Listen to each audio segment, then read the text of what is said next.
Bon, ben, testons maintenant les brushes artistiques.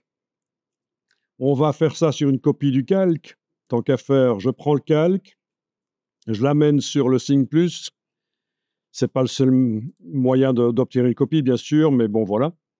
Et le précédent, je le verrouille, j'enlève l'œil. On va travailler sur les traits qui sont là, dont je ne vois pas qui sont sélectionnés parce que j'ai demandé de masquer le contour de sélection. Et on va aller chercher les brushes artistiques. Donc, ah oui, j'avais oublié de vous montrer quelque chose dans la palette aspect. Je voulais juste vous montrer que le profil de trait apparaît dans la palette aspect quand on sélectionne les traits qu'on a fait précédemment. Mais vous le verrez par vous-même. Donc la palette aspect, dans un premier temps, ne va pas nous servir ici. Alors, palette des formes, on va aller... on peut tester l'application de la seule brush artistique qui est là dans la palette des formes déjà maintenant. C'est celle-là. Et voilà ce que ça donne. On peut modifier sa dimension par la palette contour. Alors, les brushes, on peut dire 3 jours dessus. Hein. C'est très, très vaste dans Illustrator. Parce qu'il y a plein de brushes différentes. 3 jours vraiment plein, si pas 4 jours sur les brushes.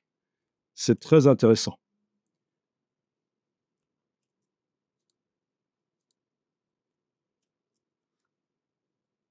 Donc, ça pourrait être le même principe que ce qu'on a fait avant. On pourrait faire 2 épaisseurs de brush sur 2 calques différents et puis les combiner. Mais on va aller chercher d'autres brushes existantes. Donc, vous allez... Je vais quand même enregistrer ça pour les archives ici. Vous allez en bas à gauche de la palette forme et vous avez plein de brushes. On va aller chercher dans les brushes artistiques. Je vais commencer par artistique aquarelle.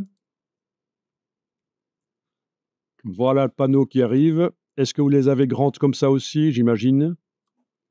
Bon, ben, vous pouvez tester sur les traits. Alors, ça donne super moche. On est dans le village de l'horreur. En fait, les brushes grises comme ça ne vous permettront jamais de mettre la couleur que vous choisissez. Vous ne saurez jamais la mettre à 100%. Vous allez pouvoir tester, tiens. Essayons de mettre la case contour à l'avant-plan et de choisir une couleur dans le nuancier. Vous allez voir, si vous choisissez du rose, ça devrait faire du... Si vous choisissez du rouge, ça devrait faire du rose. Voilà, comme prévu. Parce qu'en fait, une brush, pour qu'elle applique la couleur qui se trouve dans la case contour, il faut qu'elle soit noire. Parce que l'intensité indique le pourcentage avec lequel ça applique la couleur. Donc, les formes grises ici, c'est pas génial. Bon, on va passer aux suivantes. Donc, pour passer aux suivantes dans le menu, c'est la petite flèche noire ici. Et vous testez. Ah, ça, c'est les procédurales, c'est pas très intéressant. Voilà des brushes artistiques. Voilà. Ah, tiens, je vais mettre une autre couleur. Voilà. Le cri du même sable. Hein? Quoi, le cri de... Avec le petit bonhomme, là, les tapis. Oui, c'est pas Munch qui avait fait ça? Oui. Bah, il paraît qu'on a découvert pourquoi il criait, en fait. Hein? Vous savez ça? Exactement, c'est ce que j'allais dire. Il a marché sur un Lego. Arrêtez vos bêtises. Ça ne va pas. OK, donc la broche, l'épaisseur, etc. Voilà. Donc certaines broches, quand on les épaissit trop, ça ne ressemble plus à rien parce qu'elles ne sont pas prévues pour être mises à une trop grande épaisseur. C'est pour ça qu'il en existe des épaisses. Donc vous allez pouvoir éventuellement diminuer l'épaisseur.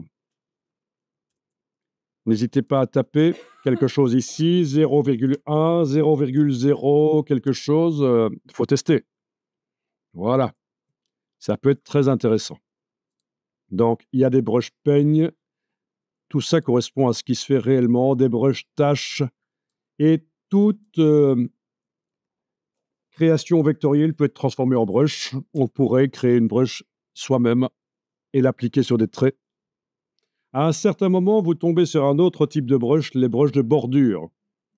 Donc ça, c'est pas très intéressant, c'est pour faire des espèces de cadres. Enfin, si, ça peut être intéressant, mais...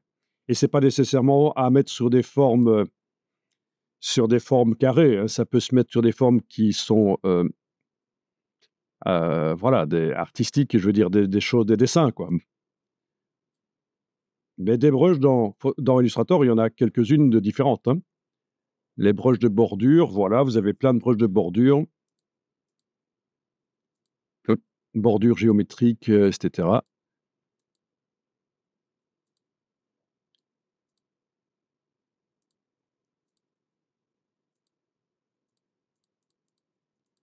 Bon, vous avez pu tester, bah, ça ouvre des perspectives, hein.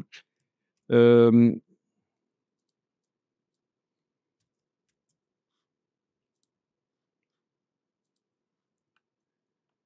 si on veut texturer le dessin, mettre du grain, par exemple, sur les fonds colorés, techniquement, c'est possible dans Illustrator.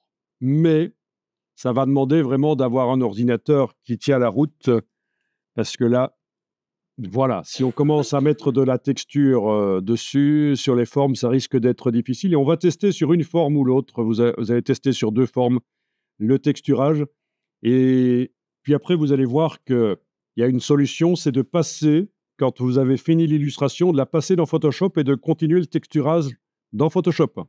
Ça, c'est intéressant.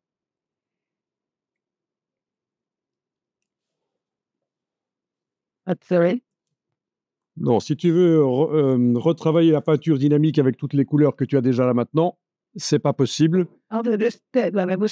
Juste les traits. Alors, si tu enlèves l'œil en face de la couleur, oui, techniquement, il serait possible de redémarrer une peinture dynamique au départ de ça, peut-être, oui. Ah, c'est ça le problème, c'est que ça remet le trait basique. Il faudrait stocker la brush dans les styles graphiques et les réappliquer une fois que la couleur est faite. Ou peut-être faire la peinture dynamique dans un calque en dessous et garder ce calque-là affiché et verrouillé, comme ça tu aurais les traits par-dessus. Oui, techniquement, ce serait possible. Après, ça devient du cas par cas, évidemment.